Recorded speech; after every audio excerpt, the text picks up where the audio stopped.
Ezra was such a city dog. He was born in Queens, and we adopted him at an ASPCA shelter on the Upper East Side of Manhattan. A lab pit bull mix, he was a sweetie to nearly everyone on the street, except if you wore a hat or were on wheels. He would freak out on rollerbladers, skateboarders, and anyone running by in their sneakers, pulling on his leash and barking bloody murder. Once outside Murray's Bagels in Chelsea, while Brian was inside, a guy rollerbladed by and Ezra pulled an entire bench down 8th Avenue chasing him. Doggy daycare in the city was a regular and pricey part of our lives. 3 mornings a week, we'd walk Ezra over to Paws in Chelsea on 24th Street, where Sherry and the crew looked after him until 7 p.m., playing in cageless rooms where the dogs were organized less by breed and more by temperament. The other 2 days, Ezra had Michael, the dog walker, who would pick him up twice a day for a walk with a pack of another 6 or 7 dogs. I got to know most of the dogs, and we would get Polaroids of the pack several times a year to put on the fridge. Michael was a real character, always carrying a heavy book and a devout libertarian. He was evasive about health insurance and only took cash. I was always offended at people that scoffed at raising dogs in the city, that it was, well, somehow mean to them or something, as if dogs could only operate and be happy in the wild open where they could roll in the mud, get stuck in bushes, get Lyme disease, get lost, or be in danger from coyotes or bears. See episode 35. Believe me, Ezra had a great life in New York. He got plenty of exercise, even if we had to make a point of it, taking him to parks, the mini dog runs, or paying Michael for extra walks. I did worry about cars, though, and since he was also the most beautiful dog in the world, I worried about someone dog-napping him.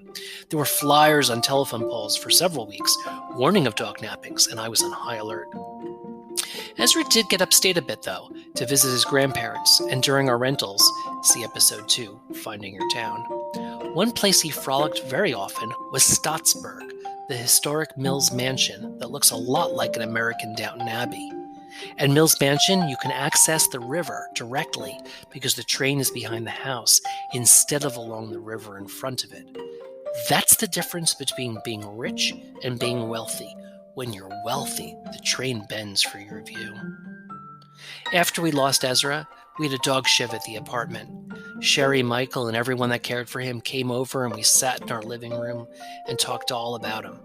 Afterwards, Brian and I quietly drove the box with his ashes up to Stottsburg, where I'd prepared a funeral service with a few prayers expressly written for pets.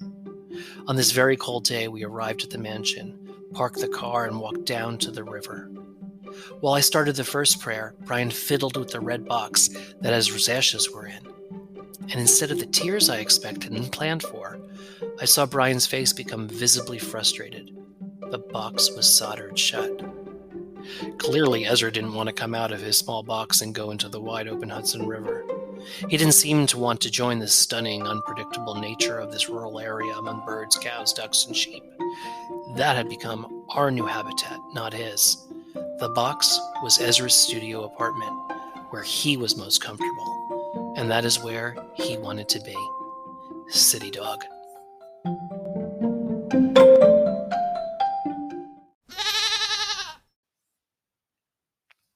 I'm Matt Zucker, and this is Cidiot, learning to live and love life in the Hudson Valley. We've talked about animals in episode 35, and chickens, as you know, in episode 44. But today's episode is about domesticated pets in the country. One of the first things I noticed is that there are outside pets and there are indoor pets. For example, the sheep farm next door has a dog they keep outside all year in a fenced-in pen with his own doghouse. I don't know if this dog has a name, but he's clearly a protection dog, protecting their flock of sheep, warding off coyotes or intruders. They also have a dog inside the house who seems more pet-like, and I know he has a name. I don't know if the dog outside and inside have any kind of relationship between each other, but I do imagine that they're both proud of what they have and do, and probably very jealous of each other. On Ben Franklin's World podcast, I learned about pets in early America. Pets were common then. Breeds, however, then, were more about the purpose a pet would have and serve. So there would be work animals or ones you would, well, eat. For work animals, like horses and dogs, the types were hounds as hunting dogs, or mastiffs, which were famously good guard dogs. Lapdogs, like we know today, were literally known as useless dogs because they were luxuries that didn't have a job. While you'd think cats would be the next popular pet in early America, squirrels actually had that spot. I don't get it. Squirrels seem so nasty and hard to capture. They steal birdseed from our birdhouse restaurant on the porch. I hate squirrels. Cats have grown in popularity, of course, both indoor and outdoor. My friend Ron brought his cats, Steve and Eartha, up from the city, and they are indoors only, and seem to have adapted well. The cats on the farm next door don't seem like pets. They live mostly in the sheep barn or outside hanging out on bales of hay. I once asked the farmer's wife all about them, and she was not happy about the cats. People constantly drop off unwanted cats, she complained. They think, oh, a farm will want them, and then she ends up having to feed all these cats. Now, they do hunt down mice, which is good, but they also spawn more cats, and for us, they sneak into our yard and freak out Nora, who is not a fan of cats, much less anyone else on our property. Nora doesn't have a job per se, but it's more of a paid internship, I guess. She follows me every day to the work shed I've turned into an office. She's very active on Zoom calls, demanding a treat exactly whenever I'm presenting to a client. She also greets Luke the mailman every day at 4 p.m. with barks, and anyone else who pulls up or bikes by. Nora's definitely a country dog. She had a few months earlier in her life in the city with us, spending weekdays at Pet City, which was incredibly in our building. But then we started to keep her up here, even as we still commuted a bit. And since October 2019, we've all been full-time. When we do leave overnight, there's daycare and overnight care options. What I love is that it's not only half the price as the city, which it is, but when we'd leave her up here to go to the city, she'd stay on, say, a big property or a farm or a kennel. We drop her off with her own food, and there will always be other dogs to play with. There are pros and cons, of course, for the dog in the country. The space and smells are amazing, but there's danger everywhere for everyone. The first years, Nora would chase chickens on the loose from next door and probably, well, wouldn't have exactly had mercy on them if she'd actually caught a chicken with her mouth, just dreading it. We also had to check her constantly for ticks and Lyme disease. And while Nora sticks close to the house, she likes to dig and go under things. Just last week, she got stuck under the house, getting herself into a corner under the porch that she couldn't get back out under from. I think she used to go there when she was much smaller, so squeezing in and out at her current bigger size must have been harder. And she is bigger. Chuck Mead at the orchard said to me the other day with a wink that he thought Nora had gained her COVID-10. Brian and I took turns climbing underneath the porch to rescue her, over to the corner where she was stuck. We helpfully screamed at each other about what we should do, who we should call, and whose fault it was. Finally, using a garden shovel, I tried to dig out some dirt in the ground to create more headroom for her, which I thought was very clever three-dimensional thinking, but it didn't work. She just cowered in the corner, frustrated and afraid. Eventually, Brian wooed her out by the collar, and now I've blocked up the entrance temporarily with some old fencing. Mud, water, and various dead animal carcasses on the ground are also a constant companion, and they stick to dog fur, so you also learn to keep a hose outside for easy and frequent washing. One thing that was clearly better in the city was Nora's social life. There were just far more dogs to play with, and she'd see them more frequently. She's really happiest with other dogs around, so we've been working harder to find other dogs for her to play with, go on hikes with, and be around. Obviously, the answer is a second dog, but we haven't gone through with that. Well, yet. In the meantime, we can frequent dog-friendly places like Burger Hill and Rhinebeck, which is amazing for people and dogs. There are also dog runs in some towns like Germantown and Red Hook. And of course, we take her weekly to Claremont Historical Site, where she knows the lawns and paths well. And now we've learned of a new place to take her, not far in Millerton, which I'm happy to share with you.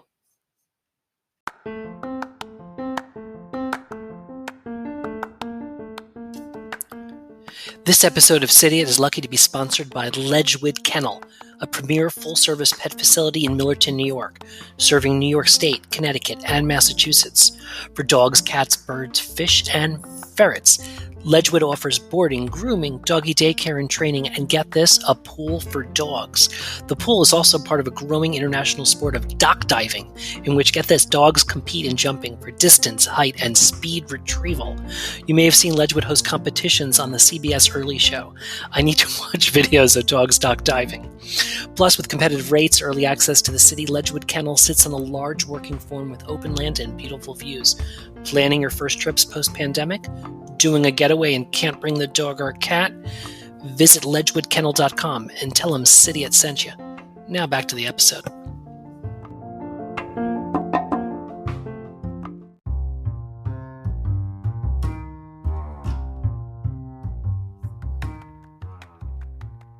You've heard me talk about Nora's favorite dog store, Paw's Dog Boutique in Rhinebeck. It's run by a woman named Sammy, who I've gotten to know, and the store was first in Rhinebeck, moved to Red Hook Village, and now back is in Rhinebeck in a great spot right across from Oblong Books and Terrapin Restaurant. She's the only one I know who sells these delicious beef and chicken woofer crisps that Nora loves. Plus, it's fun to go somewhere where you know the people. I asked Sammy what customers most often ask her, and she didn't hesitate before saying, it's all about pickiness in food. Yup, 85% of questions that she's asked all around people's dogs not eating and what should they do. Her take is simple. It's basically our fault, the dog owners. Usually we make the problem happen and we don't realize it. The dog doesn't eat it first day and we panic, thinking it's a choice or worse, a medical issue. We keep trying new foods and the dog learns to love and expect novelty. Sammy's advice is pretty straightforward. Pick your food base. You might base it on a price point, or consider quality. Pick a brand you trust. Look for a protein, and yes, sometimes there's allergies to consider, but pick what you're comfortable picking. Now go put it out. Wait, does the dog eat or not? Give it 10 minutes, and if nothing happens, pick it up. Yep, really, pick the food back up. Bring it back later at dinner, and wait another 10 minutes. If the dog doesn't eat, pick it up. You can repeat this for a maximum 3 to 4 days. I was mortified, and I told Sammy I didn't think I could do it. Nora will starve. She shook her head at me. Matt, dogs will never starve themselves, which she said, which of course is true. The consequences of not following these directions are pretty common, and of course Brian and I know it well. If you keep changing food, they start to realize if they hold out, they'll get something novel, maybe a different flavor. Beef, pork, then maybe duck, scrambled eggs. Then people start cooking from scratch for their dog, which of course Brian and I do all the time for Nora. Fresh beef, organic chicken. They're trying to break you, Sammy notes, saying this to someone who's clearly already broken. Now, you can't save me from Nora's appetite and her love of novelty, but if you're listening to this and you have a pet, well, you can save you. Speaking of eating, now you're in for a treat. From my content partner, the Chicken Librarian, and her great homesteading blog for the homemade life.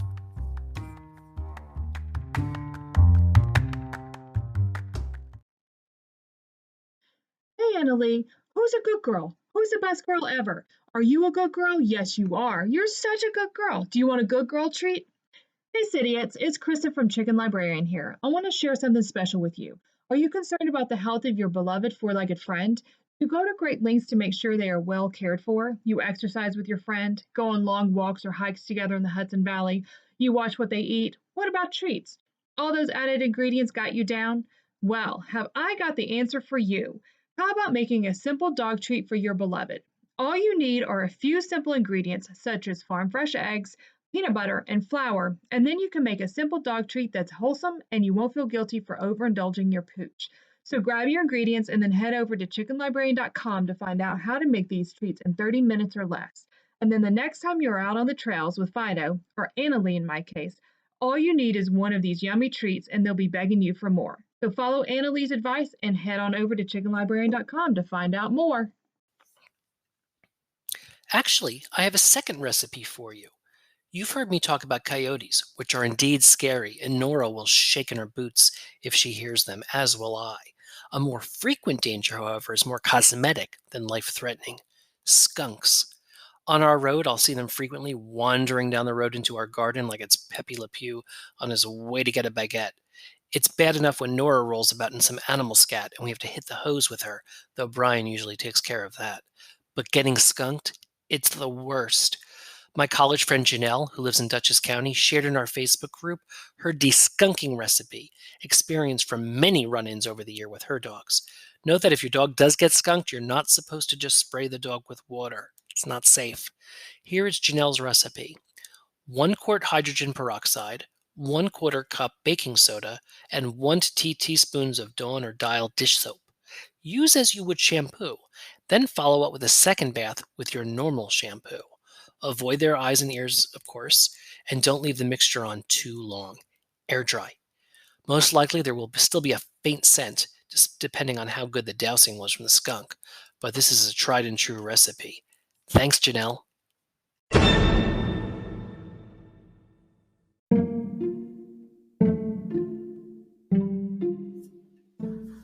Thanks for listening to Cidiot.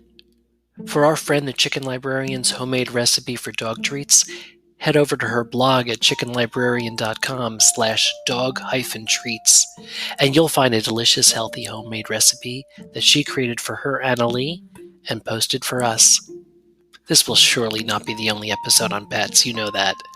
On Facebook and Instagram, though, I asked Cidiots for some pet photos and got some hilarious ones, including of hardworking country dog Vinny in Germantown, New York, whose mom Janine sent photos of him, including riding co-captain in a tractor. Thanks, Janine. I'm Matt Zucker, and Nora knows I've been talking about her, so we're going to head outside for a walk on our trails by the creek. I hope you're enjoying spring, that your tulips are blooming, and come visit